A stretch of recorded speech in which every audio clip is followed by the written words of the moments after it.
자, 여러분 지금 속죄제 한번 보실까요? 우리가 읽었던 거 지난주부터 배워서 속죄제. 속죄제가 뭔지요? 부지 중에 그러니까 생각지 않는 실수로 그리고 누구하고 그냥 말하다가 싸웠다든지 그냥 부지 중에 고의적인 범죄가 아니요.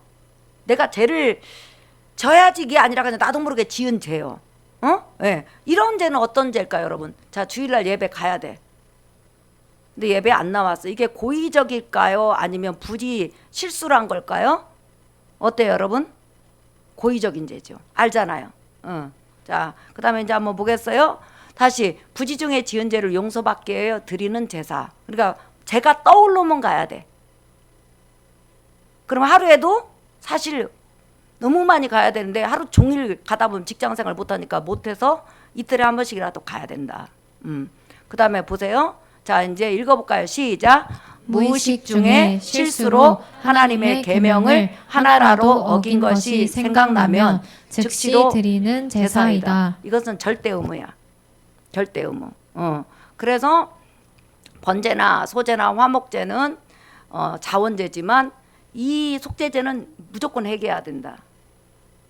자, 그 다음에 속죄 제사 드리는 방법은 대제사장이 범죄했을 때는 전 이스라엘을 상징하기 때문에 하나님 성소까지 들어가서 금양로 뿔에다 피를 발라야 되고 거기다 뿌려야 된다고 그랬죠. 그다음에 이스라엘 민족 공동체가 범죄했을 때도 마찬가지예요. 성소까지 들어가야 돼. 근데 이제 오늘은 족장하고 평민, 족장이라는 것은 예를 들어서 목사님 같은 지도자, 대통령, 뭐 국회의원, 또 이렇게 교사, 여러분 지금 한 반의 지도자잖아요. 부서장. 이런 사람들이 범죄했을 때는 어떻게 제사를 드리는가. 그 다음에 평민, 예를 들어 은하가 개인적으로 범죄했을 때, 어진이가 개인적으로 범죄했을 때 이때 죄들이 떠오른다 이 말이에요. 설교 듣다가 떠오르고 길 가다 떠올라고 말씀 보다가 떠오르고 많은 죄가 떠올라요. 그러면 그걸 어떻게 해야 되느냐. 그거 지금 그걸 말하는 거예요. 자, 족장 지도자가. 그러니까 우리 교사들 또 일하는 분들은 잘 한번 우리 들어봐야 돼. 목사님이랑 족장이란 시작. 족장이란 각 지파의 수장 또는 지도자를 의미한다. 왕도 포함하는 거죠. 그다음에 넘겨주세요. 자, 어떻게 제사 드리냐면 족장들이 저기 만약에 범죄했을 때는 뭐가 떠올랐어. 죄가 떠올랐어. 그러면 수염소를 드려야 돼. 다른 거 드릴 수 있어요? 없어요? 없어. 한번 따라합시다. 수염소. 자, 족장이 범죄했을 때는 수염소를 드려. 그 다음에 두 번째, 수염소를 어떻게 드리는지 한번 볼까요? 시작. 숫염소를 제사장에게 끌고 가서 죄를 자복한 후 죄를 숫염소에게 전가하고 죽인다. 속죄제는 숫염소만 가능해요. 그때 이제 지도자들. 그러니까 예를 들어서 우리 혜원이가 범죄하면 지금 족장이야. 교사니까. 그러면 혜원이가 순염소를 갖고 왔고 제사장한테 갖다 주고 제사장한테 저 속죄제 드리러 왔어요. 제가 이런 제가 떠올랐어요. 그렇게 하면 그러면 제사장이 죄를 고백하세요. 그러면 그 보는 데서 사람이 보는 데서 내가 이런 죄를 졌습니다. 그러면 안수하세요. 그러면 안수하면서 내 죄가 이 수염소에게 갈저다. 그러면 바로 수염소를 죽이는 거죠. 죽이는데 산채로 목에다 칼을 찔러가지고 피를 받아요.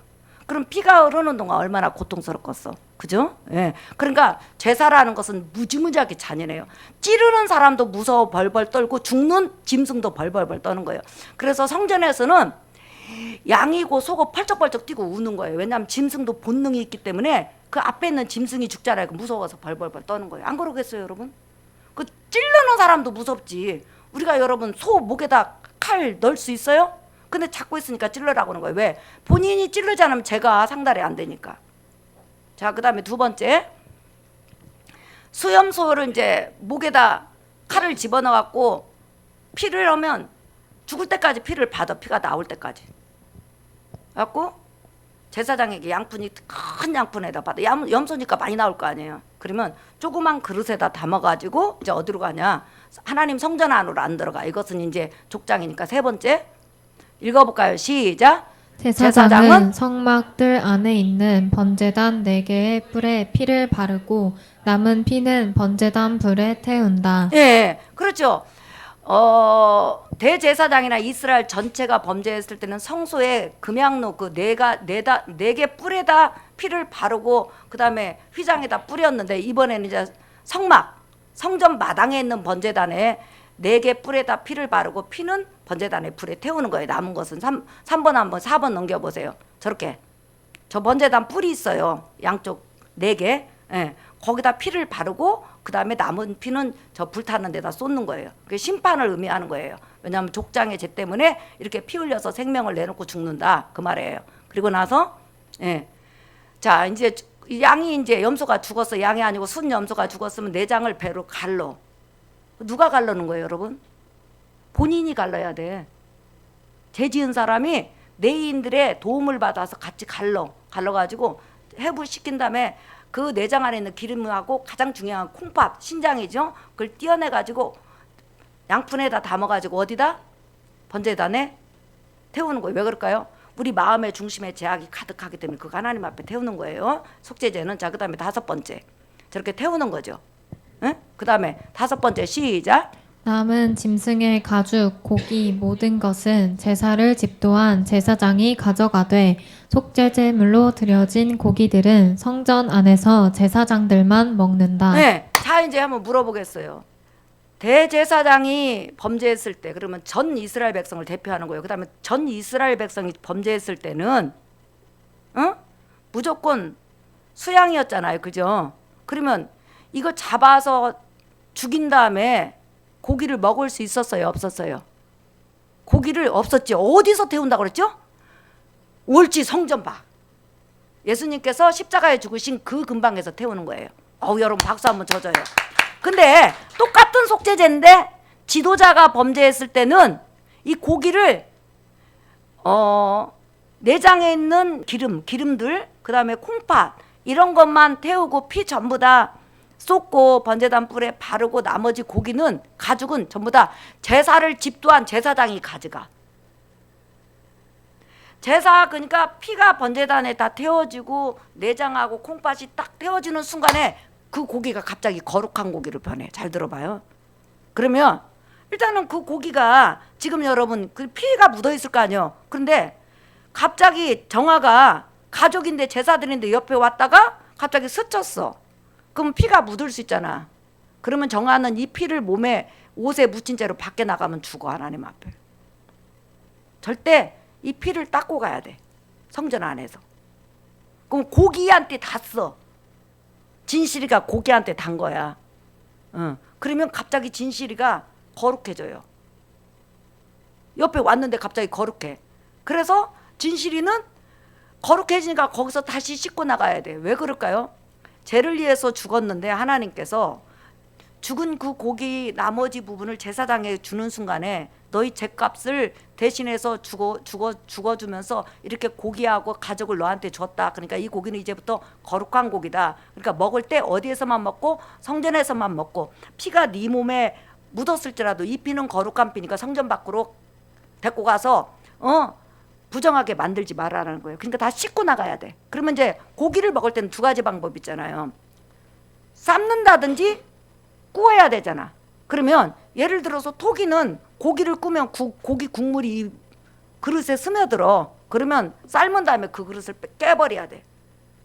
깨고 재버리는 곳에 버려. 뭔 말이냐면 일단 나의 날마다 범죄하는 그 죄 때문에 드려진 고기는 하나님께서 다시 제사장에게 줬는데 하나님 앞에 드려졌다가 다시 나에게 오는 것은 무조건 거룩해지는 거예요. 거룩한 고기이기 때문에 이 거룩한 고기를 함부로 국물 한 방울이라도 거룩하게 사용해야 된다는 거예요. 여기서 중요한 게 있죠, 여러분. 예수께서 자기 목숨을 위해서 우리를 위해서 희생했어요. 그리고 나서 자기 그 모든 희생을 우리에게 다 주셨어요. 예수 공로를 우리가 의지한다고 줬잖아요. 근데 예수 이름을 가지고 장난치는 사람 많거든. 그게 뭐냐면 나는 예수를 잘 믿지도 않아. 그런데 막 그것까지 막 장난치고 막 이중생활하고. 이중생활이 뭔 줄 알아요, 여러분? 다른 신을 섬기면서 예수를 찬양해. 절대 그런 일 하면 안 돼요, 여러분. 다른 신을 다 버리고 와서 예수를 찬양해야 돼요. 왜냐하면 예수님은 우리 인간이 갖고 놀 수 있는 이름이 아니라 예수 그리스도는 바로 전능하신 하나님이세요. 그러니까 예수께서 우리를 위해서 희생한 모든 공로를 내가 주었고 내가 그걸 받아들이면 그때부터 내가 제일 먼저 정리해야 되는 죄가 뭐냐면 우상숭배죄고 귀신이야. 응? 그런데 그걸 갖고 놀면 어떻게 되냐면 고범죄야. 고범죄는 어떻게 되냐? 예수님께서 뭐라고 하냐면 38년 된 병자가 요한복음에 보면 들어 누워 있었어요. 그때 예수님께서 걸어오셔서 그 사람 병을 고쳐주면서 하신 말씀이 있어요. 여러분 예수님은 하나님이셔요. 믿으시면 아멘 하세요. 그런데 일반 죄는 용서가 되는데 배교는 용서가 안 돼. 나는 그냥 머리로만 믿었어요. 머리로만 믿었으면 어쩔 수 없지만 내가 진짜 예수 그리스도를 마음으로 구주로 영접했어. 그런데 이중으로 한다 그러면 그 사람 안 믿은 거지. 어떻게 두 신을 섬길 수 있어? 하나만 섬겨야지. 그러잖아요. 여자가 이게 있어. 어진이가 이 남자도 사랑하고 저 남자도 사랑해서 막 양쪽에 차고 다녀. 그러면 그게 사랑이 아니요. 아니고 음란이죠. 더러운 거죠. 그죠? 그러니까 이 속죄제 가운데서 지금 우리에게 주고자 하는 것은 하나님을 섬겨서 하나님께서 만약에 내게 내 죄 문제를 해결하기 위해서 죽은 고기를 나한테 선물로 줬다. 예수 그리스도를 주셨다. 그러면 너무 소중하게 여겨야 된다는 거예요. 그 고기를 먹되 너무 소중하게 여기고 그 피를 너무 소중하게 여기고 예수 그리스도를 이용해 가지고 뭔가를 하려고 하면 안 된다는 거예요. 이해가 가세요? 아멘. 네. 그래서 피 한 방울까지라도 성전 밖으로 못 가게 한 거지. 이게. 자, 그다음에 이제 보세요. 자, 읽어볼까요? 시작. 남은 고기는 삶거나 구워서 먹되 하나님 앞에 드려진 거룩한 고기이므로 성전 밖으로 가지고 나가서는 안 된다. 남은 고기는 어떻게 한다? 불태워야 한다. 네, 먹다가 남아서 그럼 불에 태워버려요. 왜 그럴까요? 너무나 거룩한 고기인데 집에 갖고 가면 씌워서 버릴 수도 있고 가다가 변질될 수도 있고 그 다음에 귀하게 취급되지 않을 수도 있잖아요. 여러분 이런 거 있죠. 식당에서 고기를 싸왔어. 그런데 내가 맛있게 먹고 남은 고기 집에 싸왔으면 어떤 때는 집에 뒹구러 다녀. 그런 적 있어요? 없어요? 그러니까 하나님 앞에 드려진 고기였는데 그 고기를 나한테 줘서 먹으라고. 그러면 그 다음부터 내가 그 고기를 무지무지하게 소중히 여겨야 돼. 왜 그래? 내 죄 때문에 죽었으니까. 그러니까 내가 예수 그리스도의 피에 예수 그리스도 삶, 예수 그리스도 은혜를 정말로 소중히 여겨야지 그 은혜를 이용해 가지고 하나님을 기만해서는 안 된다는 거예요. 신앙인이. 이해가 가세요? 지금 우리가 처음에 교회 나와서는 뭐가 뭔지 모르니까 그냥 그런갑다. 이런 건 괜찮아요. 근데 신앙이 가면서 그런 애들이 많이 있거든. 이런 애들이 있어요. 막 술을 몽땅 먹었어요. 어떤 이제 고등학생이 술을 몽땅 먹어놓고는 갑자기 너 왜 이렇게 술 먹니? 그러니까 걔가 한다는 말이 제가 기도하는데 예수님이 저한테 술 먹으라고 했어요. 예수님도 포도주 드셨잖아요. 제가 기도하는데요. 예수님이 술 먹으래요. 그러면 예수 그리스도 십자가 죽음을 갖고 노는 거예요. 그런 사람은 뭐라고 했어요? 그 38년 된 병자에게 더 심한 것이 생기지 않도록 조심하라 했으면 두 가지가 있어요. 하나는 하나님께서 그냥 버려버려. 사탄이 써도록 너 그냥 사탄한테 끌려다니라 이렇게 버리고 사탄이 쓰다가 하나님이 버린 거니까 죽이겠죠. 사탄은 죽음의 권세를 가졌으니까. 그 다음에 또 하나는 하나님께서 병으로 쳐서 하나님 앞에 예배를 드릴 수 없는 환경으로 만들어. 이 성전에 못 나온다 이 말이에요. 그래서 우리가 정말 조심해야 돼. 그 부분에 대해서. 한번 따라서 예수 이름을 함부로 말해서는 안 된다. 함부로 말해서는 안 된다. 그래서 저는 이 찬양할 때 참 예수는 나의 친구야 했을 때 여러분 하나님과 우리가 어떻게 친구가 돼요? 이래하고 나하고 친구가 될 수 있어요? 없어요? 성정이 나하고 친구가 돼요? 안 돼요? 나하고 친구가 안 되잖아요. 근데 감히 하나님이신 예수님과 우리가 친구가 되겠어요? 여기서 친구라는 말은 뭐냐면 내 마음을 다 이야기할 수 있고 그분의 모든 삶에 대해서 내가 안다는 말이에요. 교제라는 말이지 예수님을 그냥 우습게 내 친구, 내 발 아래에 있는 존재가 아니에요. 예수님은 여러분. 이해가 가죠? 네. 그래서 여기 있으신 분들은 예수님이 친구라는 것은 뭐냐면 내가 예수님한테 내 삶을 다 이야기해. 진짜 친한 친구 있는 사람 흔들어 봐요. 내 모든 이야기 다 하는 사람. 다 하는 사람 없을걸. 아무리 친한 친구도 비밀이 있기 마련. 내가 말하고 싶지 않아. 그리고 내 친구는 나에 대해서 볼 수가 없으니까 내가 말하기 전에 모르잖아요. 그런데 예수님은 나에 대해서 다 알아. 그러니까 내가 다 이야기를 해. 그리고 나는 예수님에 대해서 다는 모르지만 성경에 기록됐으니까 알고 있어. 그러니까 그게 교제. 교제라는 의미에서 친구지 막 먹는 관계가 아니라는 거예요. 예수님은 나의 친구인데 서로 주고받을 수 있는 그런 관계라는 말이지 나하고 동등한 동격이라는 말이 절대 아니에요. 에? 그래서 찬양을 부를 때도 경배가 뭐예요? 올려드리는 거잖아. 올려드리는 거잖아. 그래서 그런 부분에서 우리가 속죄제는 이렇게 중요한 속죄제다. 그래서 아까 말한 것처럼 대제사장이 범죄했을 때, 이스라엘 백성이 범죄했을 때는 성 밖에서 예수님이 죽는 그 죽음을 보여주는 거예요. 근데 이번에는 이제 개인이 범죄했을 때는 번제단에서 하나님께서 드리라는 거 피하고 내장하고 콩팥, 무조건 콩팥은 드려야 돼. 왜냐하면 정결케 하는 것을 의미하니까. 드리고 나머지 고기는 하나님 앞에 드렸다 받아. 그래가지고 자기가 삶아서 먹든지 구워서 먹는데 어디서만 먹는다? 근데 제사 드리는 자는 못 먹고 제사장만 먹어. 지금 우리는 예수 그리스도로 말미암아 왕 같은 제사장이에요. 이해가 가세요? 네. 그래서 우리가 사실 예수님께 이중 족보만 안 가져 있으면 우리가 범죄 얼마든지 할 수 있죠. 그러면 예수 그리스도 피로서 지금은 비둘기 가져갈 필요 없고 밀가루 가져갈 필요도 없고 다 필요 없어. 그냥 예수 그리스도 피를 의지하고 회개하면 돼요. 근데 진짜 믿어야 회개가 되지. 그러니까 신약에는 굉장히 이렇게 번거로움이 없어졌어요. 그냥 아무도 모르게 예수님 나의 죄 때문에 십자가에 죽으셨군요. 정말 회개합니다. 용서해 주세요. 이렇게. 그런데 오늘 저녁에 이제 중요한 설교를 해요, 여러분. 나는 태어나서 이런 질문을 처음 받아봤어요. 크리스마스 날 여러분 나한테 전화가 왔어.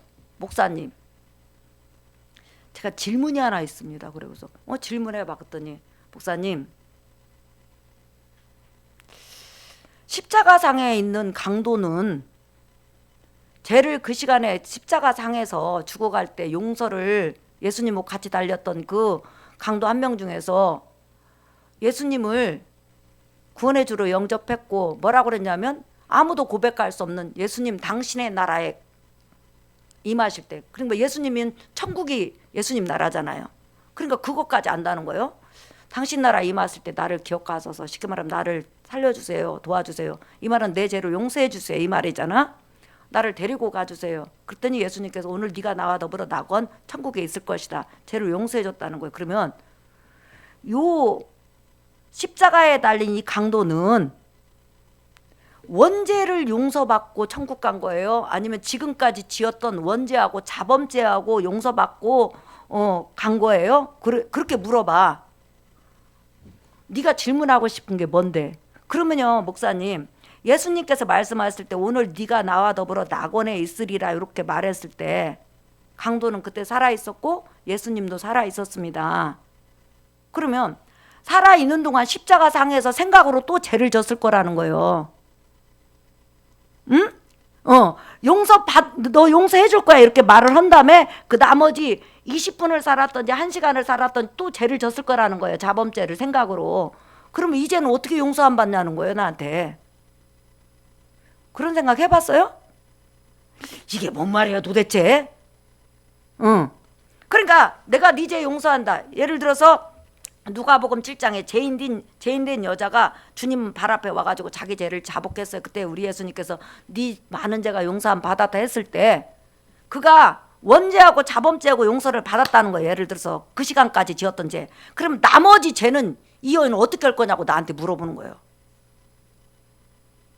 그 다음에 또 누가복음 5장에 보니까 중풍병자를 네 사람이 들고 와가지고 지붕을 뚫고 예수님한테 내렸잖아요. 그때 예수님께서 네 죄가 용서함 받았다. 그리고 이 침상을 가지고 걸어가라 이렇게 말씀하셨단 말이에요. 그러면 그 중풍병자가 죄 때문에 고민하는 것을 아시고 죄 용서를 선언하셨는데 그러면 그 중풍병자가 죄 용서 받은 다음에 천국에 들어간 것이 아니라 살은 다음에 몇 년을 살았을지 또 죄를 지었는데 그 죄는 어떻게 될 거냐고 나한테 물어봐요. 여러분 그런 생각 해보셨어요? 얼마나 희한한 질문이고 얼마나 수준 높은 질문이요? 그래서 내가 오늘 저녁에 그거 할 거예요. 자, 그래서 이제 오늘은 여기까지만 할게요. 자, 한번 보세요. 마지막 넘겨주고 그 다음 7번 시작. 남은 고기에 닿은 사람은 그 즉시 거룩해진다. 그 다음에 8번 시작. 여기까지. 자, 그러니까 속죄제라는 것은 말씀을 듣다가 성경을 읽다가 누구하고 대화를 하다가 죄가 떠올랐어. 그러면 구약시대 때는 그냥 지나가면 안 된다. 뭐라도 갖고 가야 돼. 밀가루라도 갖고 가야 돼. 그것도 없으면 뭐 비둘기라도 잡아가야 돼. 그것보다 더 만약에 드린다면 암염소, 그 다음에 뭐 암양. 그럼 뭐 여러분들이 양이 있겠어요? 내가 암염소가 있겠어요? 우리는 뭘 가지고 갈까요? 이스라엘은 발에 밟히는 게 비둘기예요. 왜냐하면 제사 때문에 비둘기를 많이 키워요. 그 다음에 밀가루. 그러면 고대 사회에서는 밀가루가 비쌀까요? 안 비쌀까요, 여러분? 밀가루? 이스라엘은 비쌀까요? 안 비쌀까요, 여러분? 이스라엘은 음식 자체가 우리 쌀이 우리가 흔한 것처럼 그나다로 뭐다? 밀가루. 그래서 우리가 생각했던 쌀만큼 흔하다. 이렇게 생각하시면 돼요. 자, 이제 오늘 결론이에요. 내가 하나님 앞에 신앙생활하다가 죄를 졌어. 구원받은 사람에 대해서 말하는 거예요. 아직까지 구원의 확신이 없는 사람은 그냥 계속 말씀을 배우면 돼요. 자, 구원받은 사람이 신앙생활하다가 죄가 떠올랐어. 그러면 구약시대 때는 무조건 재물을 가지고 가야 돼. 빈손으로는 안 돼. 에? 밀가루를 가져가든지 비둘기 새끼를 가져가든지 또 뭐 암양을 가져가든지 또한 암염소를 가져가든지 갖고 반드시 피를 보여야 돼. 그럼 밀가루는 피가 없는데 어떻게 하냐? 밀가루는 피가 없지만 피 흘려 죽은 그곳에서 태우면 돼. 자, 그러니까 가난한 사람이고 뭐고 일단은 빈손으로 가면 안 돼. 마찬가지로 내가 죄를 지었다, 죄가 생각났다 그러면 여러분은 어디로 가야 돼? 십자가상, 예수 그리스도 십자가상에서 피 흘려 죽으셨잖아요. 나와 여러분 죄 때문에 단번에 죽으셔서 계속 구약시대 때는 죄를 질 때마다 다른 전부 다 재물이요. 죽인 어제 비둘기를 죽였어도 또 비둘기 계속 새로워져. 그런데 이제는 영원부터 영원까지 누구를 바라보고 여러분 죄 용서를 받는 거죠? 예수 그리스도. 그러니까 얼마나 간결해. 예, 이런 거하고 똑같죠. 여러분 핸드폰 사면 2년 쓰잖아요. 그죠? 계속 그 핸드폰을 사용하는 것처럼 예수 그리스도 십자가 죽음은 영원부터 영원까지 제사함을 주는 피다. 그러니까 어제 예수 그리스도 십자가 피로 회개를 했으면 오늘도 피를 회개해야 돼. 아까 말했죠. 짐승이 피 흘려 죽으면 내 죄 때문에 죽는 거다. 주님, 제가 저런 죄를 져서 저렇게 잔인하게 죽는군요. 내가 심판받아야 되는데 저렇게 비둘기가 심판받는군요. 여러분 보세요. 집에서 키우던 비둘기를 그냥 죽이는 것도 아니고 목을 비틀어가지고 칼로 찔러 죽이는 게 얼마나 잔인해. 그것도 본인이 해야 돼. 본인이. 여러분 닭 안 죽여봤죠? 철웅이 닭 죽여봤어요? 목 비틀어가지고? 저는 어렸을 때 목 비틀어갖고 많이 죽였어요. 왜냐하면 우리는 고기가 그게 닭이었으니까. 토끼 같은 것도 잡으면 목 매달아가지고 이렇게 지붕에다 매달아갖고 죽이고. 근데 지금 생각하니까 너무 잔인했던 것 같아. 토끼가 얼마나 원망했을 거야. 그냥 죽일 때 단방에 죽이지 이렇게 대롱대롱 처마 밑에 매달아서 죽였냐. 왜냐하면 토끼 고기를 많이 먹었거든 그때. 그래서 이렇게 제가 떠오를 때마다 회개해야 된다. 그러면 신약 시대는 어떠냐? 제가 떠오를 때마다 회개해야 된다. 그런데 중요한 것은 뭐냐면 계속 그 죄에 머물고 있잖아요. 우리가 죄를 계속 지면서 죄를 회개하는데 특별히 하나님의 영광을 가리는 특별한 죄들이 있어요. 그죠? 그래서 계속 술에 취해서 산다든지 마약에 취해서 산다든지 그러면 두 가지 방법. 하나님이 그냥 그걸로 버려버리든지 또 하나는 계속 말하는데 안 들으니까. 왜냐하면 하나님은 자유의지를 초월하지는 않아요. 끊임없이 그에게 말을 했는데 지가 의지로 가면 하나님께서 손을 놓으셔요. 그럼 너 그대로 살아봐. 구원의 확신이 있어. 그러면 영혼은 구원받지만 육체는 마귀한테 유린당하죠. 그렇지 않으면 또 하나는 뭐라고 써? 중풍병자. 더 심한 것이 생기지 않도록. 그러면 그 사람 죄로 인해서 병이 와서 38년 누워 있었는데 더 심한 것이 생기면 어떻게 될까? 숨만 까딱까딱 하시겠지. 이런 일은 여러분 삶에 없어야 된다. 없어야 된다. 예. 그래서 오늘 우리는 제가 있을 때마다 회개하고 그 다음에 하나님의 복음에 대해서 정면 도전하는 이런 죄들은 피해가자. 예. 그래서 마약은 취하면 어떻게 되겠죠? 여러분 똑바로 하나님 말씀을 들을 수 있고 예배를 드릴 수가 없어요. 그렇기 때문에 하나님이 더 크게 다루는 죄고 술도 마찬가지로 술도 이성을 마비시키잖아요. 예. 그런 것들 그 다음에 끊임없이 나이트에 가가지고 끊임없이 날마다 춤을 추는 거예요. 그런데 거기에 빠져 살면 결론은 하나님께서 거기 못 가도록 만지시겠죠. 그 다음에 또 끊임없이 계속 하루 종일 음란물을 봐. 그러면 하나님께서 계속 경고를 하시죠. 근데 나중에 계속 경고를 하시는데 그 돌이키지 않으면 하나님께서 어떻게 될까요? 하나님께서 징계를 하셔야지요. 왜? 하나님의 목적은 내가 잘생기고 또 내가 이 세상에 출세하고 내가 좋은 직장을 가고 좋은 대학교를 가고 위대한 사람이 되는 걸 하나님이 원하는 게 아니라 하나님 잘 섬기는 사람을 원해요. 잘 섬기는 사람을 원한다는 거예요. 그게 교회에서 가장 위대하고 가장 똑똑하고 가장 뛰어나고 가장 잘난 사람은 누구냐면 하나님을 잘 섬기는 사람이 교회에서는 가장 위대하고 똑똑한 사람이에요. 세상에서 아무리 공부를 잘하고 탤런트 아니라 대통령이 돼도 그 속에 하나님 없으면 교회에서는 성경에서는 뭐라고 하냐면 죽은 목숨이라고 그래요. 죽은 목숨. 그래서 여러분들이 이렇게 죄에 대해서 빨리 회개하고 그다음에 하나님 말씀을 듣지 못할 정도로 이성을 마비시키는 이 죄들은 돌이켜야 된다. 그렇게 해서 오늘 자 우리 한번 음악을 좀 쳐주세요. 여러분 설교를 들으면서 무슨 죄가 떠올랐어요? 혹시 구원받은 사람 중에서 무슨 죄가 떠올랐어요? 또한 구원받지 않는 사람은 지옥 천국 있어요. 여러분이 없다고서 없는 거 아니에요. 있으니까 우리가 믿는 거지. 근데 지옥을 경험하고 싶으면 찜질방에 가서 한증막에 가서 딱 1시간만 문 걸어 잠그고 있어봐라. 못 나오게. 그러면 지옥의 맛을 억만분의 1 본다. 자 우리 이 시간 여러분 죄에 대해서 회개하는 시간 갖겠습니다. 거룩하신 예수 그리스도